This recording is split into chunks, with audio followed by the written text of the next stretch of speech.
জীবন ব্যবস্থার নাম কি? ইসলাম। আরো যারা বলেন নাম কি? ইসলাম। ইন্নাদ-দীনা ইনদাল্লাহিল ইসলাম। আমার আল্লাহ বলেন নিশ্চয়ই আমার কাছে মনোনীত ধর্ম, মনোনীত জীবন ব্যবস্থার নাম হইল একমাত্র ইসলাম। এই আয়াতের দ্বারা বোঝা যায় পৃথিবীতে যত ধর্মই থাক না কেন, যত ধর্মই থাক না কেন, আমার আল্লাহর কাছে মনোনীত ধর্ম ইসলাম। তো ইসলামের বাইরে যারা থাকবে, ইসলামের বাইরে যারা থাকবে তারা সঠিক পথে নয়, বরঞ্চ তারা গোমরাহি। তাদের ধর্ম কবুলিয়াত ধর্ম নয়, একমাত্র কবুলিয়াত ধর্ম, মনোনীত ধর্মের নাম কি? জোরে বলেন ইসলাম। আরো জোরে বলেন ইসলাম। যারা ইসলাম অনুযায়ী চলবে তারাই আল্লাহর পক্ষে। কি কথা ঠিক না? আর আদর্শ হিসাবে গ্রহণ করতে হবে নবী মুহাম্মদ রাসূলুল্লাহ সাল্লাল্লাহু আলাইহি ওয়াসাল্লামের। আল্লাহ পাক রব্বুল আলামিন যার সম্পর্কে বলেন ওয়া ইন্নাকা লাআলা খুলুকিন আযীম। হে নবী, আপনার চরিত্রই সর্বশ্রেষ্ঠ। সবাই জোরে বলেন সুবহানাল্লাহ। আরো জোরে বলেন সুবহানাল্লাহ। সুবহানাল্লাহ। আল্লাহর নবী যখন সাহাবায়ে কেরামের মধ্যে ম্যান্ডেট যাচাই করে নিলেন, হে সাহাবায়ে কেরাম, তোমাদের কাছে আল্লাহর পক্ষ থেকে পাওয়া প্রত্যেকটা বাণী আমি পৌঁছে দিয়েছি। এই সাক্ষ্য যখন সাহাবায়ে কেরাম দিল, আল্লাহ পাক রব্বুল আলামিনের হাবিব সাল্লাল্লাহু আলাইহি ওয়াসাল্লাম আকাশের দিকে তাকাইয়া শাহাদাত আঙ্গুলি উঁচু করে আল্লাহকে বলতেছেন, ও আল্লাহ, হে মালিক, আপনি সাক্ষী থাকেন, আমার সাহাবায়ে কেরাম সাক্ষী দিয়েছে আমি আপনার পক্ষ থেকে পাওয়া প্রত্যেকটা বাণী পৌঁছে দিয়েছি মানুষের দরবারে, মানুষের কাছে।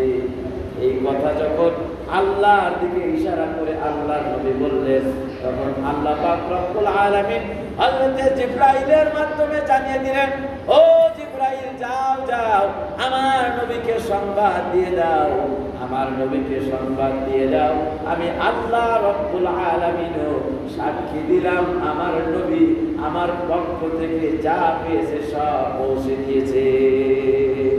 সবাই জোরে বলেন সুবহানাল্লাহ। শুধু তাই নয়, শুধু তাই নয়, আজকের থেকে আমি দ্বীন হিসাবে ইসলামকে পরিপূর্ণতা দান করলাম। সবাই জোরে বলেন সুবহানাল্লাহ। আল্লাহ পাক রব্বুল আলামিন বলেন, আল ইয়াউমা আকমালতু লাকুম দীনাকুম ওয়া আতমামতু আলাইকুম নি'মাতি ওয়া রাদিতু লাকুমুল ইসলাম দীনা। সবাই জোরে জোরে বলেন আল্লাহু আকবার। আল্লাহ পাক রব্বুল আলামিন বলেন, ও নবীজি, আল ইয়াউমা আকমালতু লাকুম দীনাকুম, ও নবী, আজকের থেকে আমি আল্লাহ পাক রব্বুল আলামিন দ্বীন হিসাবে ইসলামকে পরিপূর্ণ করে দিলাম। সুবহানাল্লাহ বলেন, সুবহানাল্লাহ জোরে বলেন সুবহানাল্লাহ। ওয়া আতমামতু আলাইকুম নি'মাতি, ওয়া আতমামতু আলাইকুম নি'মাতি। ও মুসলমান, ও নবীর উম্মতের দল, একটু চিন্তা করে দেখো, লক্ষ লক্ষ পয়গম্বর দুনিয়াতে এসেছেন। আদম আলাইহিস সালাতু ওয়াস সালাম থেকে ঈসা আলাইহিস সালাতু ওয়াস সালাম পর্যন্ত লক্ষাধিক নবী দুনিয়াতে আগমন করেছেন। তারাও ধর্মের প্রবর্তক ছিলেন, তারাও ধর্মের প্রচারক ছিলেন, তারা নবী ছিলেন, রাসূল ছিলেন। হযরত ইব্রাহিম আলাইহিস সালাতু ওয়াস সালাম নবী ছিলেন, রাসূল ছিলেন। হযরত নূহ আলাইহিস সালাতু ওয়াস সালাম নবীও ছিলেন, রাসূলও ছিলেন। হযরত মূসা আলাইহিস সালাতু ওয়াস সালাম নবীও ছিলেন, রাসূলও ছিলেন। হযরত ঈসা আলাইহিস সালাতু ওয়াস সালাম তিনিও নবীও ছিলেন, রাসূলও ছিলেন। কিন্তু আল ইয়াউমা আকমালতু লাকুম দীনাকুম, এই আয়াত কারোর শানে নাজিল হয় নাই, তাওরাতে নাজিল হয় নাই, জাবুরে নাজিল হয় নাই, ইনজিলে নাজিল হয় নাই। এই আয়াতটা নাজিল হয়েছে আখিরি জামানার পয়গম্বর আমাদের নবী রাহমাতুল লিল আলামিন মুহাম্মাদুর রাসূলুল্লাহ পড়ে চিৎকার দিয়ে বলুন সুবহানাল্লাহ। নবীজির উপরে এই আয়াতটা নাজিল হয়েছে। তার মানে কি? তার মানে হলো 1.1 লক্ষ নবী যা দুনিয়াতে নিয়ে এসেছেন তার সামষ্টিকভাবে আল্লাহ পাক রব্বুল আলামিন পরিপূর্ণতা দিয়ে ইসলামকে পরিপূর্ণতা দিয়েছে। সুবহানাল্লাহ। এবারে কথা ঠিক না? আল-ইয়াউমা আকমালতু লাকুম দীনাকুম ওয়া আতমামতু আলাইকুম নি'মাতি ওয়া রাদিতু লাকুমুল ইসলাম দীনা। সুবহানাল্লাহ। ওয়া রাদিতু লাকুমুল ইসলাম দীনা, দিন হিসাবে ইসলামকে পরিপূর্ণ করলাম, নিয়ামত হিসাবে পরিপূর্ণ করে দিলাম। কোন নিয়ামত আর আমি আল্লাহ বাকি রাখি নাই। ওগো নবী, আপনার উপরে আপনার উম্মতের জন্য আমি আল্লাহ সব নিয়ামত পরিপূর্ণ করে দিলাম। শুধু তাই নয়, দিন হিসাবে ইসলামের উপরেই আমি আল্লাহ একমাত্র রাজি। সুবহানাল্লাহ। ওয়া রাদিতু লাকুমুল ইসলাম দীনা, আমি আল্লাহ পাক রব্বুল আলামিন এই দিন ইসলামের উপরে রাজি, এবং যারা দ্বীনের উপরে ইসলামের উপরে রাজি থাকবে, প্রতিষ্ঠিত থাকবে, আমি আল্লাহ পাক রব্বুল আলামিন তাদের উপরে রাজি খুশি হয়ে যাব।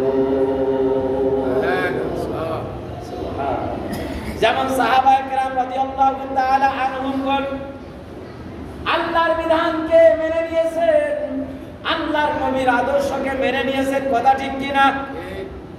মেনে নেওয়ার জন্যই তো আল্লাহ পাক রব্বুল আলামিন সাহাবায়ে কেরামের উপরে রাজি খুশি হয়ে গেছে। এই জন্য সাহাবায়ে কেরাম হলো মিয়ারে হক, সত্যের মাপকাঠি হলো সাহাবায়ে কেরাম। সত্যের মাপকাঠি সাহাবায়ে কেরাম না, এটা যদি কেউ বলে থাকে সে না বোঝার কারণে বলবে, অথবা এলেমের ঘাটতি থাকার কারণে বলবে।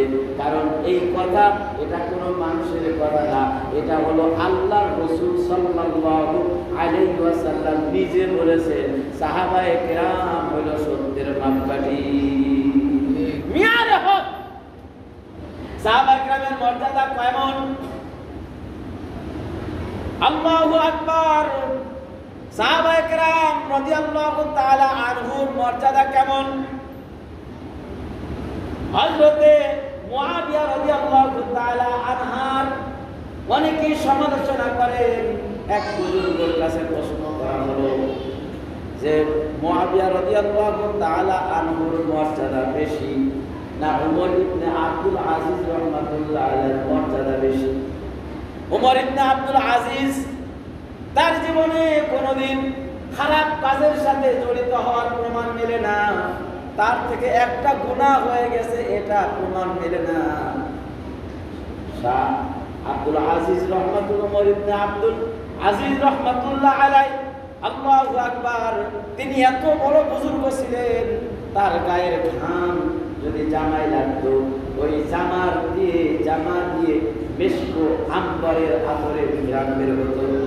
সুবহানাল্লাহ। ধোপাবাড়ি যদি কোনোদিন ওমর ইবনে শাহ আব্দুল আজিজ রাহমাতুল্লাহি আলাইহির জামা যদি লন্ড্রি করার জন্য দিত, লোকেরা যদি সংবাদ পাইতো ধোপার কাছে নিজেদের জামাটা দিত। কেন? যে শাহ ইবনে আব্দুল আজিজ রাহমাতুল্লাহ আলাইহি ওমর ইবনে আব্দুল আজিজের জামার সাথে যেন আমাদের জামাগুলো ধৌত করা হয়। তার কারণ হলো ওমর ইবনে আব্দুল আজিজের জামা যদি ধৌত করা হয়, তার সাথে আমাদের জামা ধৌত করলে তার জামায় যেমন ঘ্রাণ করে, আতরের ঘ্রাণ করে, এমনি ভাবে তার জামার মতো আমাদের জামাগুলিও ঘ্রাণ হয়ে যায়। সবাই জোরে বলেন সুবহানাল্লাহ। এত বড় মর্যাদার অধিকারী ছিলেন। তারপরেও জিজ্ঞাসা করা হলো ওমর ইবনে আব্দুল আজিজ আর হযরতে মুআবিয়া সাহাবী, ওমর ইবনে আব্দুল আজিজ সাহাবী না, কার মর্যাদা বেশি? বুজুর্গ বলতেছেন আল্লাহু আকবার, ওমর ইবনে আব্দুল আজিজ যতই মর্যাদার অধিকারী হোক না কেন, হযরতে মুআবিয়া রাদিয়াল্লাহু তাআলা আনহুর মর্যাদা হলো, মুআবিয়া যখন জিহাদের মাঠে ঘোড়ায় উঠে জিহাদ করতে গেছে, ওই ঘোড়ার পার থেকে ছুটে যাওয়া বালু কণার মধ্যে একটা বালু কণার যে মর্যাদা, তারপরও উমর ইবনে আব্দুল আজিজের মর্যাদা ওই বালুর সমান হবে।